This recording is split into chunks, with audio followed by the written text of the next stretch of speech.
Hello mga kaibigan, maligayang pagdating sa aking channel. Wala akong pakialam kay Ozgay Girl, Ken. Ako ang may ayaw nito. Ang sangguniang aktibidad ni Ozgay Girl sa Kenyaman. Nandito ako kasama ang nagbabagang balita tungkol sa Kenyaman at Ozgay Girl. Narito ang sanggunian ni Ozgay Girl sa Kenyaman. Para mapanood ang mga detalye ng balita, mangyaring panuorin ang aming video hanggang sa dulo at huwag kalimutang mag-subscribe sa aming channel.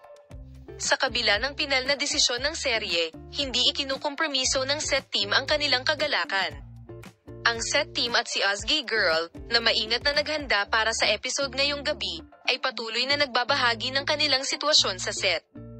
Si Ozgay Girl, na nagbahagi ng mga sandali nang sumayaw siya kasama si Kenyaman, ay nagtipon ng maraming kaganapan sa maikling panahon. Nang maglaon, ibinahagi ni Ozgay Girl ang post sa ibaba sa kanyang Instagram account. Pinalabas namin ang mga lalaking nakasama namin. Ano ang aktwal na ibig sabihin ng ekspresyon na ito, na isang Turkish expression, ay ito. Hindi natin minahal ang mga taong hinahangaan at inapi natin. Pinutol namin sila sa aming buhay. Nagdulot ng maraming reaksyon ang mga mapanindigang salita ni Ozgay Girl. Ang isa pang tanong na kina-curious ng publiko ay ang asawa ni Ozgay Girl na si Serkan K, ang anak ko. Maraming balita at chismis tungkol sa isyong ito. Maaaring nag-react si Ozgay Girl sa balitang ito.